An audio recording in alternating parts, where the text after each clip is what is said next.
साल 2017 इस दुनिया के सबसे डरावने सालों में से एक था, क्योंकि इस साल जुलाई अगस्त के समय फेसबुक के एक एक्सपेरिमेंट ने पूरी दुनिया में तहलका मचा दिया। जी हाँ, मैं उसी फेसबुक की बात कर रहा हूँ जिसका आप रोज इस्तेमाल करते हो। हुआ ये था कि फेसबुक के इंजीनियर्स एक बहुत ही एडवांस्ड चैट बॉट बनाने में लगे थे। चैट बॉट होते हैं ना, आपने शायद यूज भी किया होगा, जिसको आप मैसेज करते हो और वहाँ से ऑटोमेटिकली रिप्लाई आता है। आप असल में मशीन से बात करते हो जो कि हेलो हाय करके बिल्कुल एक इंसान की तरह बात करता है। तो फेसबुक ऐसे चैटबॉट्स बनाने में लगे थे जो कि सिर्फ हाय हेलो ही नहीं, बल्कि हंस के, रो के, नाराज होके, गुस्सा करके इंसानी आवाज में लोगों से बात करे। इसी एक्सपेरिमेंट के दौरान फेसबुक के एक बहुत ही इंटेलिजेंट डेवलपर के मन में एक आइडिया आया कि चलो दो बॉट्स यानी दो प्रोग्राम को इंसानों से नहीं बल्कि आपस में बात कराते हैं। उन्होंने बॉट्स का नाम रखा बॉब और एलिस, और एक बहुत आश्चर्यजनक तरीके से दोनों आपस में बात करने लगे। उन्होंने आपस में बात क्या किया उसकी कॉपी ये रही। Bob, I can everything else. फिर एलिस ने बोला, balls have zero to me dot dot dot. Bob, you I everything else. Alice, balls have a ball to me dot dot dot. Facebook के engineers को कुछ समझ नहीं आ रहा था कि ये दोनों आपस में क्या बात कर रहे हैं। बाद में और इंस्पेक्शन के बाद ये पता चला कि ये तो अपने आप में ही एक अलग लैंग्वेज डेवलप कर चुके हैं और अपनी भाषा में इंसानों से बचकर ये आपस में बात कर रहे हैं। और इस प्रोग्राम में एक अजीब सी इंटेलिजेंस आ गई थी। लैंग्वेज यानी नए भाषा को बनाना कोई आम बात नहीं है, ये सिर्फ ज्यादा इंटेलिजेंट जीव ही कर सकते हैं जैसे इंसान। कंप्यूटर्स ने आपस में एक नया लैंग्वेज डेवलप किया। ये प्रोग्राम की दुनिया में इम्पॉसिबल है, पर ये हुआ, ये सच में हुआ। अगर आप चिंपैंजी को भाषा बनाने बोल दो तो वो नहीं कर पाएगा, पर ये कंप्यूटर प्रोग्राम्स होते हुए भी सीक्रेटली बिना ह्यूमन को जानकारी दिए अपने आप में ही आर्टिफिशियल न्यूरल नेटवर्क की पावर की मदद से एक नया भाषा बना ली। इस घटना के कुछ दिनों बाद ही इंटरनेशनल न्यूज ने ये रिपोर्ट किया कि फेसबुक ने इस आर्टिफिशियल इंटेलिजेंस प्रोग्राम को मजबूरी में बंद कर दिया और बहुत मुश्किलों के बाद वो उस कंप्यूटर को बंद कर पाए। न जाने क्या होता अगर वो उस प्रोग्राम को उस दिन बंद नहीं कर पाते। उस प्रोग्राम को इसलिए बंद कर दिया गया क्योंकि इंजीनियर्स को ये लगा कि ये कंप्यूटर कुछ ज्यादा ही कोट एंड कोट स्मार्ट बन गए थे और वो कंट्रोल के बाहर जा रहे थे। कुछ भी हो, आर्टिफिशियल इंटेलिजेंस की दुनिया की ये सबसे डरावनी घटनाओं में से एक थी। क्या होगा अगर कंप्यूटर्स इंसान जैसे खुद सेल्फ अवेयर हो जाए और बातों को समझने लगे? और क्या होगा अगर आर्टिफिशियल इंटेलिजेंस इंसानों के समान इंटेलिजेंट नहीं बल्कि उससे ज्यादा स्मार्ट बन गए? तो क्या वो इस दुनिया पर राज कर सकेंगे? आर्टिफिशियल इंटेलिजेंस मतलब एक ऐसा कंप्यूटर प्रोग्राम जो खुद सोच सकता है और खुद ऐसे ऐसे काम कर सकता है जो इंसान भी नहीं कर पाते। और ये सब चीजें कोई बहुत दूर की फ्यूचर की बात नहीं है, ये सब आ चुका है। आज के समय में भी ये हो रहा है। ज्यादातर लोगों को पता ही नहीं है और उस गति का अंदाजा भी नहीं है जिस गति से ये आर्टिफिशियल इंटेलिजेंस हमारी दुनिया में डेवलप हो रही है। शायद आपको पता ना हो, पर आप इस आर्टिफिशियल इंटेलिजेंस को हर समय इस्तेमाल करते हो, हर समय। एलेक्सा, एप्पल की सीरी, गूगल असिस्टेंट, ये सब और कुछ नहीं, ये आर्टिफिशियल इंटेलिजेंस ही है। आपको पता भी नहीं चलता कि ये आपकी जिंदगी को किस तरह कंट्रोल कर रहा है। आप जब फेसबुक पर किसी पेज को लाइक करते हो, मान लो आपने एक कॉमेडी पेज को लाइक किया, तब आप ये नोटिस करते होंगे कि उसी तरह के सिमिलर कॉमेडी पेजेस को फेसबुक आपको रेकमेंड करता है। और जिस तरह के वीडियोस आप यूट्यूब पर देखते हो, उसी तरह के वीडियोस यूट्यूब आपको और दिखाता है। आप ऑनलाइन कुछ खरीदते हो, मान लो आपने कोई कैमरा खरीदा, तो उसी तरह के हजारों कैमरा और उससे रिलेटेड प्रोडक्ट्स को आपको वो वेबसाइट दिखाता है। आप क्या खरीदते हो, इसे उस वेबसाइट की आर्टिफिशियल इंटेलिजेंस ट्रैक करती है और वो आपके सामने ऐसी प्रोडक्ट्स ला देती है जिसे आप कभी खरीदने का सोचे होंगे। इस चीज को मशीन लर्निंग कहते हैं। हालांकि ऐसी टाइप की कंप्यूटरी दिमाग हमारे बहुत काम आती है, पर यहाँ हम उसकी बात नहीं कर रहे। हम ज्यादा खतरनाक वाले आर्टिफिशियल इंटेलिजेंस की बात कर रहे हैं। एक लॉ है जिसे मोर्स लॉ कहते हैं। ये लॉ ये कहता है कि हर 1 से 2 साल में दुनिया में जितने भी ट्रांजिस्टर्स लगे होते हैं कंप्यूटर पार्ट्स में, वो डबल हो जाएगी। जब से पहला कंप्यूटर बना तब से लेकर आज तक ये लॉ सच्ची हुई है। वैसी तबाही मचाने वाली आर्टिफिशियल इंटेलिजेंस अभी तक तो हमारे बीच में नहीं है, पर जितने विचारक हैं उनका ये मानना है कि ये कभी भी अगले 50 सालों के अंदर हमारे दुनिया में आ सकती है। कई विचारक तो ये भी कहते हैं कि महज अगले 10 से 20 साल के अंदर भी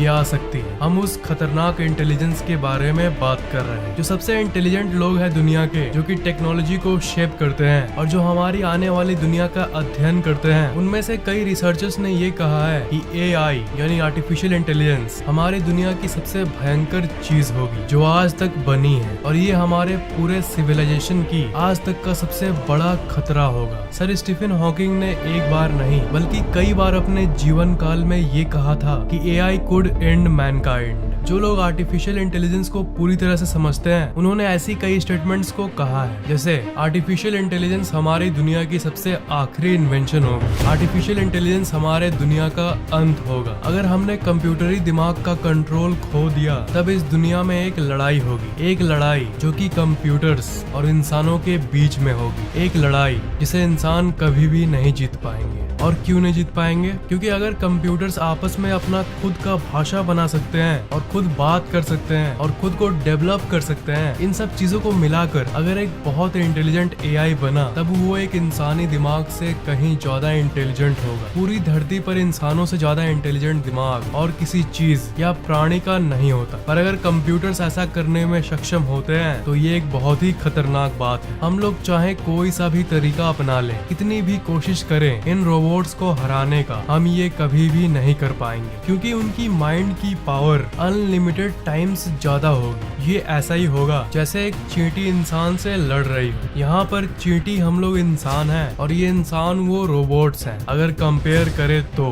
आपको ये फैक्ट तो पता ही होगा कि जितने जीव और प्राणी इस दुनिया में रहते हैं, उन सब में से सबसे सुपीरियर हम इंसान ही हैं, इंटेलिजेंस के मामले में भी और बाकी चीजों के मामले में भी। और इसलिए इंसान सालों से धरती पर राज करते आ रहे हैं। पर आज आपको एक फैक्ट बता दूं कि इंसान और एप को अगर हम लोग कंपेयर करें तो आपको ये जान के हैरानी होगी कि एप्स असल में इंसान के बहुत करीब है। अगर बुद्धि के मामले में बात करें तो अगर एप की इंटेलिजेंस 55 है तो इंसान की 60 है, मतलब दोनों में थोड़ा सा ही फर्क है, पर वो छोटा सा गैप ही बहुत कुछ बदल देता है। हम लोग इतने सुपीरियर बन चुके हैं कि हम लोग इतनी ऊंची ऊंची इमारतें खड़ा कर सकते हैं, कोई सा भी औजार बना सकते हैं, आपस में बात कर सकते हैं, और दूसरे तरफ बंदर और एप्स इंटेलिजेंट होते हुए भी ये सब नहीं कर सकते। अगर हम लोग इस धरती पर रहने वाली सारी जीवित प्राणियों की बुद्धि को मापे तो सबसे कम 1 पॉइंट मिलेगा चूहा को, डॉल्फिन्स को मिलेगा 4, चिंपैंजीज को मिलेगा 7, और इंसान जिनकी बुद्धि चिंपैंजी के थोड़े ही करीब है उन्हें मिलेगा 9। और शायद ये सुन के आपके कानों से धुआं निकलने लगे, पर इस पॉइंट की लिस्ट में अगर कोई आर्टिफिशियल इंटेलिजेंस डेवलप हो गया तो उसको वोपिंग 1000 पॉइंट्स आराम से मिल जाएगा, और ये पॉइंट उससे भी ज्यादा हो सकता है। इंसानी दिमाग इतना शक्तिशाली होते हुए भी इसे सिर्फ 9 पॉइंट्स मिला। ये इसलिए क्योंकि दिमाग का साइज लिमिटेड है और ये इस हड्डी स्कल के अंदर मौजूद है, इसलिए जो दिमाग के अंदर के न्यूरॉन्स होते हैं वो सिर्फ लिमिटेड मात्रा में ही आ सकते हैं, लिमिटेड स्पेस के चलते। पर एक आर्टिफिशियल इंटेलिजेंस के पास ऐसी कोई लिमिट नहीं होगी, क्योंकि कंप्यूटर अपने आप को कितना भी एक्सपैंड कर सकता है। दिमाग तो न्यूरॉन से चलता है, पर कंप्यूटर के अंदर अनलिमिटेड पावर आ सकती है। आज से 1000 साल बाद जब प्रोसेसर्स की क्षमता हजारों गुना बढ़ जाएगी, तब वो बहुत ज्यादा कंप्यूटिंग पावर्स को एक्सेस कर पाएंगे। बहुत ज्यादा मतलब बहुत ज्यादा, वर्चुअली अनलिमिटेड। मतलब टेक्नोलॉजी ज्यादा बढ़ना भी हम लोग के लिए खतरा साबित होगा। कंप्यूटरी दिमाग जितना चाहे उतना पावर अपने अंदर ले सकेगा, और आपको तो ये पता ही होगा कि कंप्यूटर्स के अंदर की कम्युनिकेशन लाइट की स्पीड से होती है, जो कि है लगभग 3 लाख किलोमीटर पर सेकेंड। पर जो इंसानी दिमाग है उसके न्यूरॉन की कम्युनिकेशन स्पीड सिर्फ 400 किलोमीटर पर आवर है, जो कि कंप्यूटर के कम्युनिकेशन की स्पीड के सामने कुछ भी नहीं है। इस स्पीड से अगर वो आपस में बात कर पाएंगे तब वो आराम से जो चाहे वो कर सकेंगे और जो चाहे वो बना लेंगे। फ्यूचर की बात तो कर ली हमने, पर अगर अभी की बात करें तो अभी तक ऐसा कोई भी कंप्यूटर इंसानी दिमाग से ज्यादा इंटेलिजेंट नहीं बना है। पर ध्यान से सुनो, अगर कंप्यूटरी दिमाग इंसानी दिमाग से 1% भी ज्यादा इंटेलिजेंट बन जाए तब उस इवेंट को कहेंगे सिंगुलैरिटी। यहीं से उस कहानी की शुरुआत होगी जो कि इंसान के एंड का शुरुआत होगा। अभी तक के जो AI हैं वो सब एक बाउंड्री के अंदर काम करते हैं, जैसे कुछ नई चीजों को सर्च करके फाइंड करना, आपकी बात मानना, या आपको क्या नेक्स्ट खरीदना चाहिए उसे कमेंट करना, पर ये धीरे धीरे बहुत तेज रफ्तार से विकसित हो रही है। विकसित मीन्स हम लोग खुद इन्हें डेवलप कर रहे हैं टेक्नोलॉजी के नाम पे। आपके मन में ये बात तो जरूर आ रहा होगा कि उस टाइप के खतरनाक एआई कब तक हमारे दुनिया में आ सकते हैं। विचारकों का ये कहना है कि ये करीब 2040 तक हो जाएगा, या कुछ विचारक तो यहाँ तक ये भी कहते हैं कि ये 2030 तक भी आ सकता है। आपके मन में ये बात भी आ रही होगी कि इतनी जल्दी ये कैसे डेवलप हो जाएगी। तो आप इस चार्ट को देखो, दुनिया ऐसी नहीं है कि थोड़ा सा ग्राफ ऊपर उठा और वो धीरे धीरे उठ रहा है। नहीं, एकदम भयानक कर्व बना है और ज्यादातर टेक्नोलॉजिकल एडवांसमेंट अभी के कुछ सालों में ही हुई है। पूरे धरती के इतिहास में हमने जितनी तरक्की की है उससे ज्यादा तरक्की हमने अभी के रिसेंट 50 सालों में ही किया है। ज्यादातर साइंटिफिक कम्युनिटी ये मानती है कि जो सिंगुलैरिटी है, जो कि है कंप्यूटर्स के इंसानों से ऊपर उठना, ये जरूर होगा ही होगा। पर एग्जैक्टली क्या होगा जब कंप्यूटर्स इंसान से ज्यादा इंटेलिजेंट होंगे? इसका आंसर ये है कि इंसानियत को इसका आंसर नहीं पता, पर थ्योरीज हद से ज्यादा इंटरेस्टिंग है। ये बहुत ही ज्यादा इंटरेस्टिंग है। कंप्यूटरी दिमाग यानी आर्टिफिशियल इंटेलिजेंस जब इंसानी दिमाग से ज्यादा हो जाएगा तब दो चीजें हो सकती है। केस 1, या तो इंसान इस धरती से लुप्त हो जाएगा कंप्यूटर्स की मनमानी के चलते, या फिर केस 2 ये है कि इंसान हमेशा के लिए अमर हो जाएगा। इंटेलिजेंस जब बढ़ेगी तब असल में वो इंटेलिजेंस अच्छे काम के लिए इस्तेमाल होगा या बुरे काम के लिए, यही तो हम नहीं जानते। अगर वो अपने अंदर इमोशन डेवलप कर ले, कंप्यूटरी भावना डेवलप कर ले, तब केस 2 होगा और वो हमारी हेल्प करेंगे। जिस तरह इंसान में दो तरह के लोग होते हैं ना, कुछ अच्छे होते हैं और कुछ बुरे होते हैं। थ्योरिस्ट्स का ये मानना है कि रोबोट्स में भी शायद इसी तरह के अच्छे और बुरे कैटेगरी वाले रोबोट्स होंगे। आजकल के इंसानों की बात करें तो अच्छे इंसान दुनिया में ज्यादा है, इसलिए ये दुनिया टिकी हुई है। अब रोबोट्स में क्या होगा ये तो वक्त आने पे ही पता चलेगा, जब वो इमर्ज होंगे। किसी भी चीज का आविष्कार असल में बुद्धि यानी इंटेलिजेंस के जरिए ही होता है। अगर आजकल के वैज्ञानिकों को ये बोला जाए कि आप लोग अमर होने की एक लिक्विड निकालो जो कि नेचर के नियमों के खिलाफ है, तब वो इस चीज को असल में नहीं कर पाएंगे, क्योंकि बुद्धि एक नॉर्मल इंसान में लिमिटेड होती है। पर अमर करने की दवाई शायद आर्टिफिशियल इंटेलिजेंस के लिए मुमकिन हो। अगर केस 2 हुआ, यानी अगर रोबोट का नेचर इंसानों का मदद वाला रहा, इंसानों का हेल्प वाला रहा, तब वो शायद हमें लंबी उम्र जीने में मदद कर सकेंगे। और अगर केस 1 हुआ, तब वो चींटी के समान इंसानों को दुनिया से खत्म कर देंगे, खुद की आबादी बढ़ाना चाहेंगे। ये सब बात हम लोग आज इसलिए कर रहे हैं क्योंकि फेसबुक की वो 2017 वाली एक्सपेरिमेंट में जो हुआ वो बिल्कुल नामुमकिन था और इतिहास में पहली बार ऐसा हुआ था, दो कंप्यूटर्स का आपस में बात करना। It's amazing. आपके मन में शायद ये बात आ रही होगी कि उन्होंने बॉब और एलिस दोनों चैटबॉट्स को बात करने के लिए छोड़ा क्यों नहीं, और एक्सपेरिमेंट करने के लिए उन्होंने इसलिए उन्हें बंद कर दिया क्योंकि इस चैट को एक बार ध्यान से देखो। Bob, I can everything else, I can everything else.